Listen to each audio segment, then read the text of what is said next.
Finally, after all these years, Hunter x Hunter's manga is back.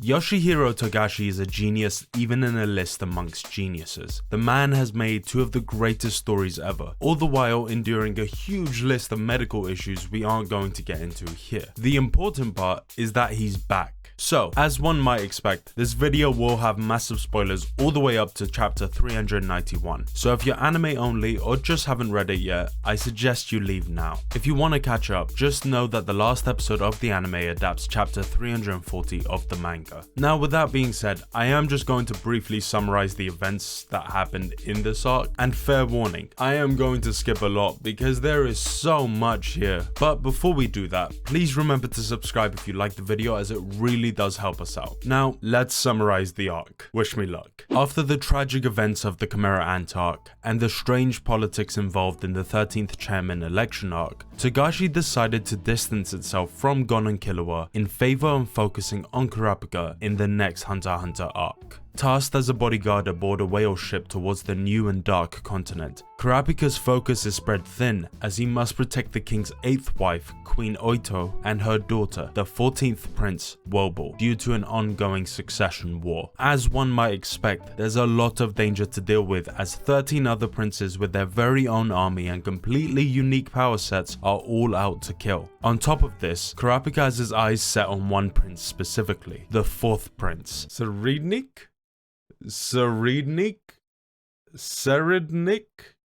I definitely said that wrong. Anyways, Kurapika's got his eyes on him, for he holds several scarlet eyes that he desperately wants back.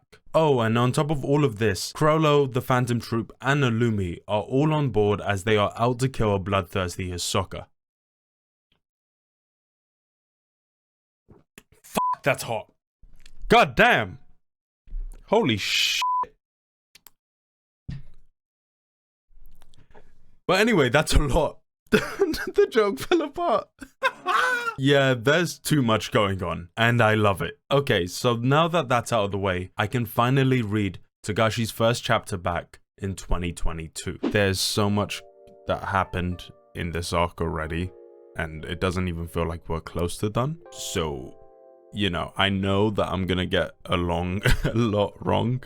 So, you know, there's gonna be a lot of, oh, who's this character again, and searching up. I'll try my best to edit that out, but you know, if there's stuff that I may miss here and there, just know I tried my best to like read up again. I didn't have enough time to reread the arc, but I definitely plan on making time because this is very exciting.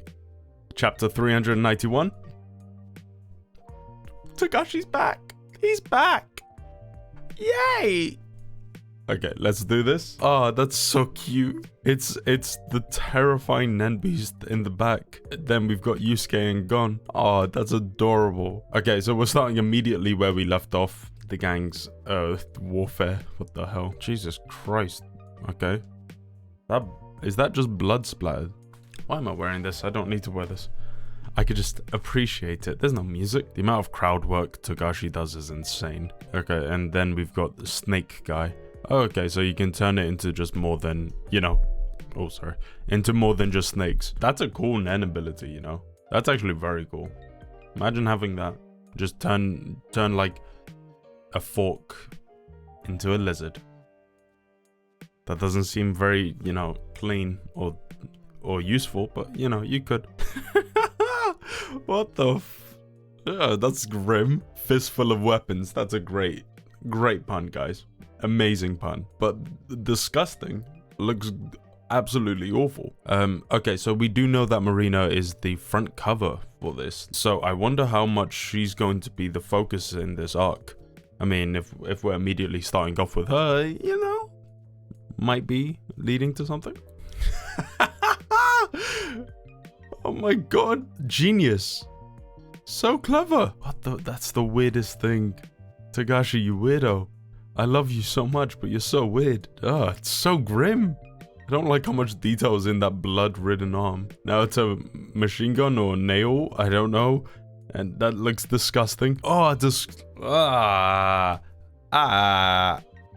no. No, no, thank you. Good for you. You got to feel what it's like to kill and be killed and all at the same time. Oh, this guy's a piece of shit. Okay, that's the end. What the f? No, that was amazing. That was amazing. That was so good. So weird. How do I summarize this? How do I summarize this, man? I was really worried there would be a lot that I would forget, but then it's like, you see a visual and you go, no, I remember this character. I remember the scenes. Names are always the hardest one. The fourth prince, Senderixia. Who knows? Who knows? I love him. He's terrifying. That scene of him with the 10 seconds will always stay in my head forever. That's one of the best scenes I've ever consumed, ever. And man, it's just nice to see Togashi back. It's just so nice. Like, these are completely random characters. We don't know them, we don't care about them, and he just delivers. The action scenes are so simple, you know, they're so small, they're so pointed, and they're not that dramatic. We don't care who dies in this situation, and yet he gives them so much weight because it's no longer, you know, a random person who wins, who dies. It's, if this random person dies, it leads to the princes dying, which leads to Kurapika's fate, which leads to, you know, everything. And that's so interesting. Oh, I sound like an insane person, but this is what happens when you're when you're in a league of your own. This is what happens, and Togashi is in a league of his own. It's so nice, man. I believe we're getting 10 chapters. I don't know if that's a consistent 10 as in weekly, or if we're going to be getting it monthly, or is it just going to be sporadic? Whatever makes him able to do it the most consistent in terms of, you know, no more 4-year hiatus, I'll be happy with. You know, if he's saying, well, I'm just going to release whenever I need to, hey, great, I don't mind. I just want to see more of his work. It's so good. So good. And, you know, it goes back to that thing. It's not the most important chapter. It's not a Meruem. It's not Hisoka versus Crollo.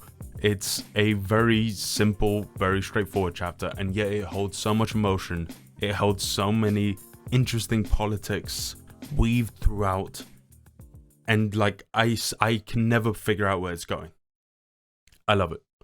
Absolutely amazing. All right, so that was completely insane and benign and perfectly Hunter x Hunter. So much happened in this one chapter, and yet it could all be boiled down to 2 extras fighting. But that's what makes Togashi's writing so special. He manages to make even the smallest, most unimportant character hold so much weight to them. When a pawn falls, the king is left vulnerable. And the same thing applies here. What may happen in this battle may somehow, indirectly, lead to the fall of Kurapika, so we're just naturally way more invested. I do plan on going in depth with this arc eventually, but I do want to keep this video plain and simple, so we're going to wrap it up here. Thank you so much for watching. If you liked the video, please remember to subscribe, as it really does help us out. What did you think of this chapter? What's your favorite thing about Togashi's work? Let us know in the comments below. Anyway guys, thanks a lot. Bye.